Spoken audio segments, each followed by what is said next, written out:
টি-20 world cup 2026-এর ফাইনালে নিউজিল্যান্ডকে 96 রানে হারিয়ে তৃতীয়বারের মতন বিশ্ব চ্যাম্পিয়ন হলো আমাদের প্রিয় ভারত। এবং এই ম্যাচে দুর্দান্ত ভারতের হয়ে ব্যাটিং করেছেন অভিষেক শর্মা, ঈশান কিষান এবং যার কথা না বললেই নয় এবং যে লাস্ট 3টে ম্যাচ ধরে স্বপ্নের ফর্মে আছে সেই সঞ্জু স্যামসন। তার সাথে সাথে ভারতের হয়ে দুর্দান্ত ফিনিশিং এনে দিয়েছেন শিবম দুবে। অসাধারণ, জাস্ট অসাধারণ। এবং ভারতের হয়ে বোলিং এর কথা যদি বলি, সেখানে কিন্তু জসপ্রীত বুমরা আর অক্ষর প্যাটেল এরা কিন্তু দুজনে মিলেই নিউজিল্যান্ডের ব্যাটিং মেরুদণ্ড প্রায় ভেঙে দিয়েছিল। অক্ষর প্যাটেল তিনি নিয়েছেন 3টে উইকেট এবং জসপ্রীত বুমরা তিনি নিয়েছেন 4টে উইকেট। এখানেই কিন্তু নিউজিল্যান্ড পুরোপুরি তাদের স্পাইনাল কর্ড ভেঙে যায় এবং তারা কিন্তু ম্যাচে ফিরে আসতে আর পারেনি। তারা 159 রানে অল আউট হয়ে যায় এবং তৃতীয়বারের মতন টি-20 ওয়ার্ল্ড কাপ চ্যাম্পিয়ন হয় আমাদের প্রিয় ভারত। তো চলো আজকের ম্যাচটাকে নিয়ে আলোচনা করব, দেখবো এই ম্যাচের স্পেশাল মোমেন্ট কি কি ছিল, টার্নিং পয়েন্ট কোনগুলো, আর ম্যাচের গতি প্রকৃতি বা কেরাম ভাবে এগোলো। তো চলো ভিডিওটা শুরু করা যাক। Welcome to A to Z sports voice. তোমরা যদি চ্যানেলে প্রথম এসে থাকো তাহলে সাবস্ক্রাইব করে বেল আইকনটাকে বাজিয়ে দাও ফুটবল এবং ক্রিকেট সংক্রান্ত যাবতীয় আপডেট পাওয়ার জন্য। আর ডেইলি আপডেটেড থাকার জন্য আমাদের আদার social media ID Facebook, Insta এগুলোকে ফলো করে রাখতে পারো। নাও কাম টু দা পয়েন্ট। দেখো, প্রথমেই যদি ম্যাচের কথায় আসি, আজকের ম্যাচে কিন্তু টসে জিতেছিল নিউজিল্যান্ড এবং তারা টসে জিতে ইংল্যান্ডের মতন একই ভুল করে, অর্থাৎ তারা ভারতকে কিন্তু ব্যাট করতে পাঠায় এবং যথারীতি ভারতকে ব্যাট করতে পাঠানোর যে রং সাইড সেটাও তাদের ভুগতে হয়েছে, তারা ম্যাচে হেরে গেছে। যাই হোক, আশা করি নিউজিল্যান্ডের ক্যাপ্টেন মিচেল স্যান্টনারের মুখ থেকে আর বড় বড় কথা বেরোবে না। তারা আজকের ম্যাচে হারার পর এরপরও যদি এই ধরনের কথাবার্তা বেরোয় যে তারা ভারতীয়দের চুপ করেই দেবে, তাহলে কিন্তু বলতে হয় তিনি জাস্ট নির্লজ্জ। এবার যদি দুই দলের প্রথম একাদশের কথায় আসি, দেখো ভারত কিন্তু অপরিবর্তিত একাদশের দল সাজিয়েছিল, অর্থাৎ আগের ম্যাচ থেকেই কিন্তু একাদশ একই রয়েছে। আর যদি নিউজিল্যান্ডের কথায় আসি, তোমাদের যেটা ম্যাচ প্রিভিউতে বলেছিলাম যে তারা একটা স্পিনারের বদলে একটা পেসার খেলাতে পারে, সেরামই হয়েছে। তারা কিন্তু ম্যাক কংকির বদলে জ্যাকব ডাপিকে আজকে খেলিয়েছিল।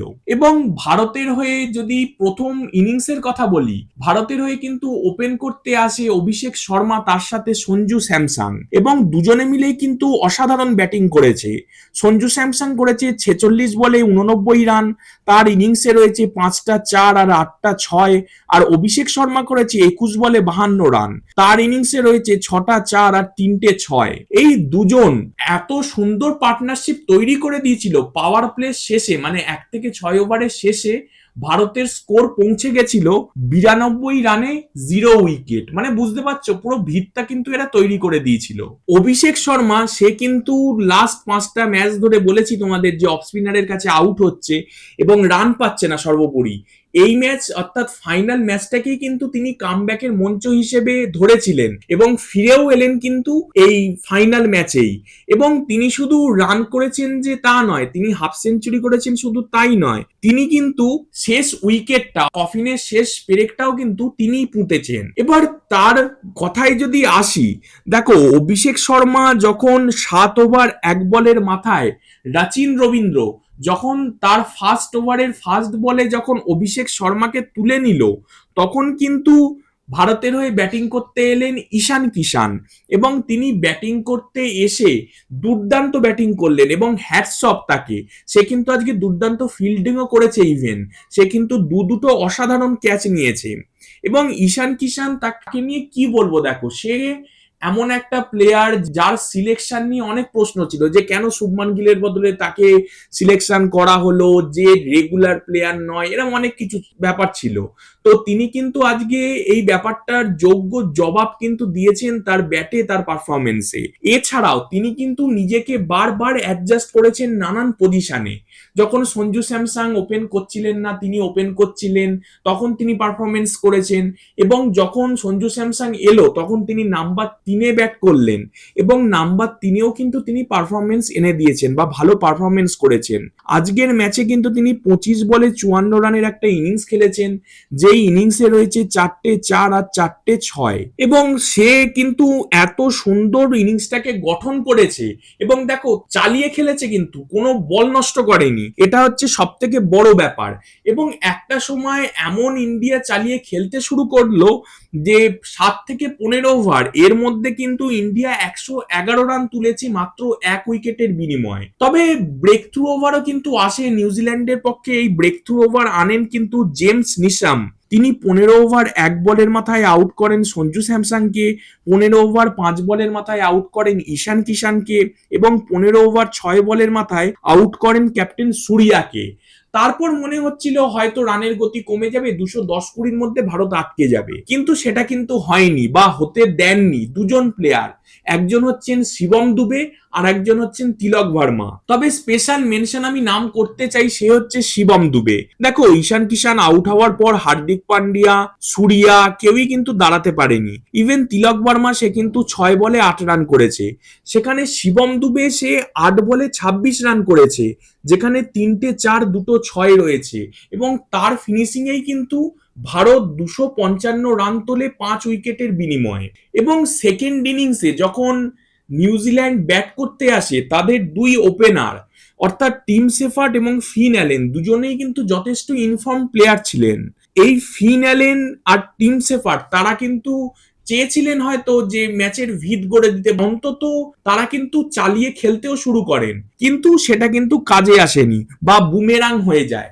পাওয়ার প্লে শেষে কিন্তু নিউজিল্যান্ডের 52 রান তোলে এবং 3 উইকেটের বিনিময়ে, মানে তিনখানা উইকেট কিন্তু তাদের পড়ে যায়। ভারতের হয়ে এই 3টে উইকেট কিন্তু তুলে নেন অক্ষর প্যাটেল আর বুমরা।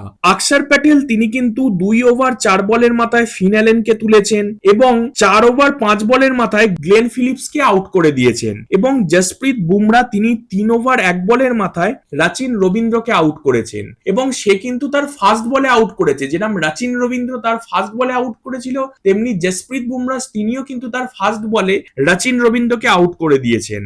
এবং যে ক্যাচটা ওঠে বুমরার বলে, সেটা কিন্তু দুর্দান্ত ভাবে লুপেছেন ঈশান কিষান। আজকে ঈশান কিষান 2টো ক্যাচ নিয়েছেন, দুটোই সেরা, দুটোই ম্যাচ জেতানো ক্যাচ। এরপর কিন্তু তাদের হয়ে একমাত্র লড়াই করেছেন টিম শেফার্ড, আর শেষের দিকে খানিকটা লড়াই করেছেন বলতে পারো মিচেল স্যান্টনার। টিম শেফার্ডে যেমন বললাম 26 বলে 52 রান করেছে, তার ইনিংসে রয়েছে 2টো 4 5টা 6। তেমনি মিচেল স্যান্টনার তিনি কিন্তু 35 বলে 43 রান করেছেন, তার ইনিংসে রয়েছে 3টে 4 2টো 6। এবং ভারতের হয়ে কিন্তু পরপর উইকেট কিন্তু ফেলতে থাকে ভারতীয় বোলাররা। 7 ওভার 4 বলের মাথায় কিন্তু হার্দিক পান্ডিয়া চ্যাপম্যানকে আউট করে দেন। 8 ওভার 1 বলের মাথায় ইডেন গার্ডেন্সের রাজপুত্র, কেকেআর এর নক্ষত্র সেই বরুণ চক্রবর্তী, তিনি কিন্তু তাদের একমাত্র যোদ্ধা লোন ওয়ারিয়ার সেই টিম শেফার্ডকে আউট করে দেন। এবং এটা কিন্তু ছিল তাদের ব্যাটিং মেরুদণ্ডের ওপর চরম আঘাত। এরপর কিন্তু পরপর উইকেট পড়তে থাকে। 12 ওভার 5 বলের মাথায় ড্যারেল মিচেলকে আউট করেন আকসার, 15 ওভার 3 বলের মাথায় জেমস নিশামকে আউট করেন বুমরা, 15 ওভার 4 বলের মাথায় ম্যাট হেনরিকে আউট করেন সেই বুমরা।